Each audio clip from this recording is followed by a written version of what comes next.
నాతో మాట్లాడుమయ్యా, నన్ను దర్శించుమయ్యా. మన ప్రభువైన రక్షకుడైన యేసుక్రీస్తు పరిశుద్ధ నామములో మీ అందరికీ శుభములు తెలియచేయుచున్నాం. మీరందరూ ప్రభు యొక్క కృపను బట్టి క్షేమముగా ఉన్నారని ఆశిస్తూ ఉన్నాను. ఈరోజు బలపరిచే వాక్యము మత్తయి సువార్త 14వ అధ్యాయము 27వ వచనము. వెంటనే యేసు ధైర్యం తెచ్చుకొనుడి, నేనే, భయపడకుడని వారితో చెప్పగా, యేసుక్రీస్తు ప్రభువారు ధైర్యాన్ని తెలియజేస్తున్న విషయాన్ని, తన శిష్యులకు భయపడద్దని తెలియజేస్తున్న విషయాన్ని ఈ రోజున మనము జ్ఞాపకం చేసుకుంటూ ఉన్నాం. యేసుక్రీస్తు ప్రభువారు అద్భుతాలు, ఆశ్చర్యకార్యాలు జరిగించే దేవుడు. ఆయన మానవుని యొక్క భయాలను ఎరిగినవాడు, మానవుని యొక్క దుఃఖాన్ని ఎరిగినవాడు, మానవుని యొక్క ఒంటరితనాన్ని ఎరిగినవాడు. తన శిష్యులు భయముతో ఉన్నప్పుడు ఆయన వారి యొద్దకు వచ్చిన విషయాన్ని, వారిని ధైర్యపరిచిన విషయాన్ని ఈ రోజున మనము జ్ఞాపకం చేసుకుంటూ ఉన్నాం. యేసుక్రీస్తు ప్రభువారు జనసమూహాలను పంపివేసి శిష్యులతో దోణి ఎక్కి సరస్సు అద్దరికి బయలుదేరి వెళ్ళమని చెప్పాడు. తర్వాత ప్రార్థన చేసుకోవటానికి ఆయన కొండ మీదకి వెళ్ళాడు.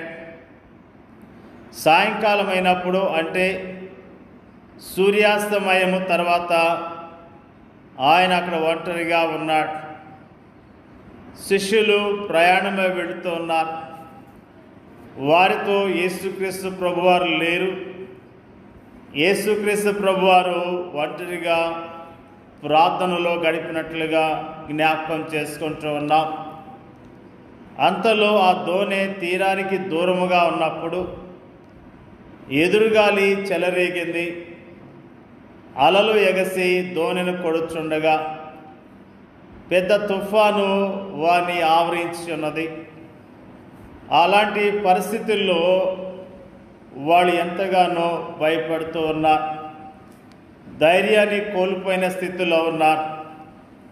ప్రాణాలు పోతాయేమన్నంత భయాన్ని కలిగి వారు ఉన్నట్లుగా మనము జ్ఞాపకం చేసుకుంటూ ఉన్నాం. యేసుక్రీస్తు ప్రభువారు వారి యొక్క స్థితిని ఎరిగి ఉన్నాడు. ఆయన వారి యొద్దకు సముద్రం మీద నడుస్తూ వచ్చినట్లుగా వాక్యము తెలియజేస్తున్నది. ఆయన సముద్రం మీద నడుచుకుంటూ వస్తున్నప్పుడు శిష్యులు భయముతో ఉన్నారు. యేసు ప్రభుని గుర్తుపట్టలేకపోయారు. భూతమని భావించి భయముతో కేకలు వేసినట్లుగా దేవుని యొక్క వాక్యము తెలియజేస్తున్నది. యేసుక్రీస్తు ప్రభువారు వారి భయాన్ని గ్రహించి, నేనే, భయపడకండని చక్కని మాటలు వారికి తెలియజేశాడు.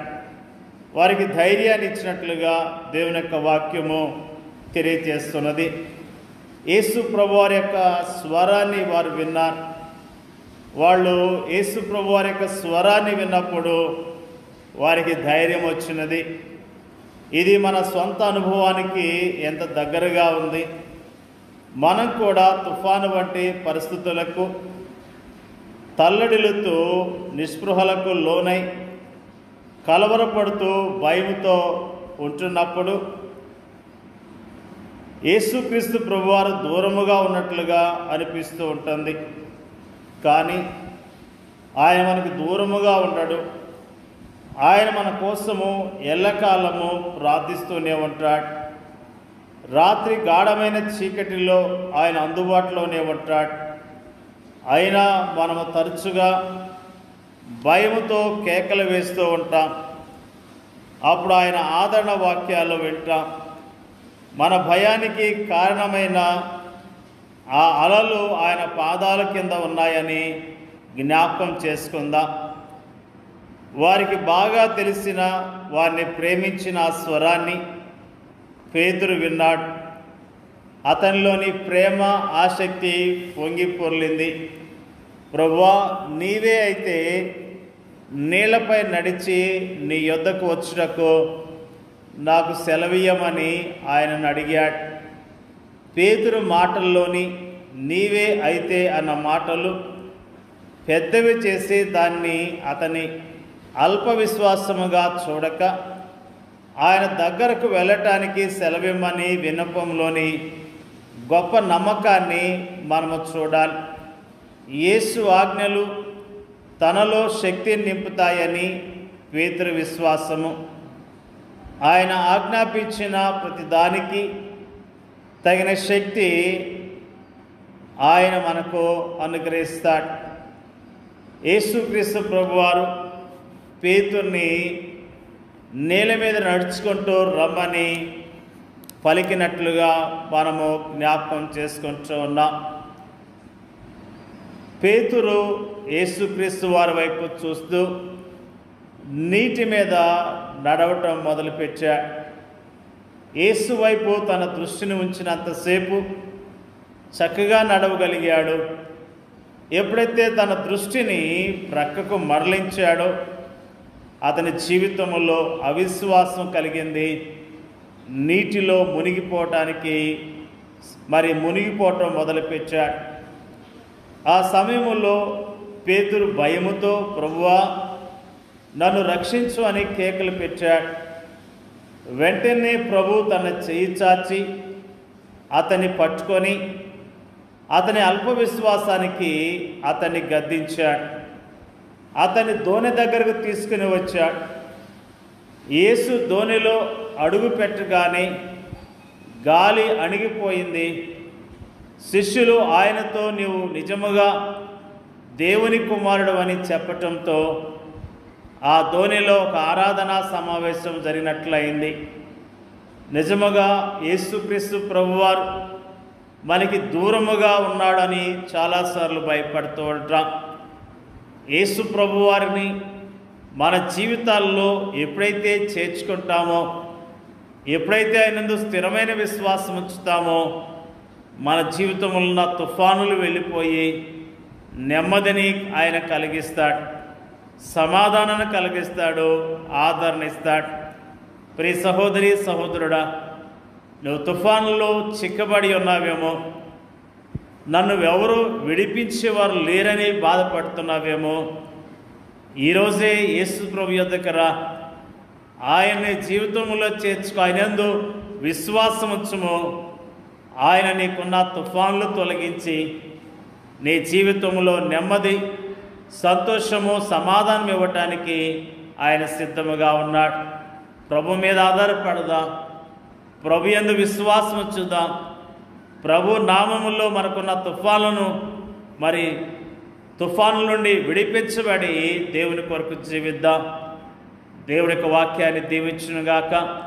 పరిశుద్ధులైన మా తండ్రి, నీకు వందనాలు, స్తోత్రాలు. ప్రభువా, నీవు ప్రేమించే ప్రజలను విడిచిపెట్టే దేవుడు కాదన్న విషయాన్ని మాకు తేటగా తెలియజేసిన విధానం బట్టి నీకు వందనాలు తెలియజేస్తూ ఉన్నా.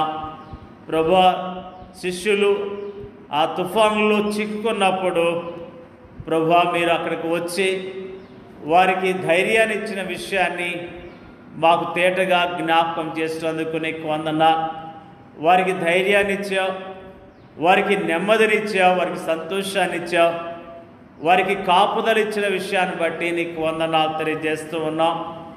మా జీవితాల్లో కూడా నీ వైపు చూస్తూ విశ్వాసంతో చక్కగా నడవటానికి కావలసిన శక్తిని, బలాన్ని మాకు దయచేయండి అయ్యా. ప్రార్థన చేయించున్నాం. వాక్యం వింటున్న వారందరినీ జ్ఞాపకం చేసుకోండి. వారి కుటుంబాలను దీవించండి. వారికి ఉన్న అవసరాలు మీరు తీర్చండి అయ్యా. ప్రార్థన చేయించున్నాం. రకరకాల తుఫాన్లు చిక్కుకొని అయ్యా పడి ఉన్న బిడ్డలు మీరు జ్ఞాపకం చేసుకోండి అయ్యా. ఆ తుఫాన్ నుంచి వారిని విడిపించి వారిని ప్రభువా బలపరచండి అయ్యా. వారిని ఆదరించమని ప్రార్థన చేయించున్నాం. మా దేశంలో ఉన్న క్రైస్తవులను జ్ఞాపకం చేసుకోండి, ఒక్కొక్కరిని బలపరచండి, ధైర్యపరచండి. నీ కొరకు యోగ్యంగా బ్రతకడానికి మీరే సహాయం చేయండి అయ్యా. నీకు వందనాలు తెలియజేస్తున్నాం. మాకు ఇచ్చిన చక్కని వాక్యాన్ని బట్టి వందనాలు తెలియజేస్తూ మా ప్రార్థన అంగీకరించమని యేసుక్రీస్తు నామములో అడిగి వేడుకొంచున్నాం తండ్రి. ఆమేన్.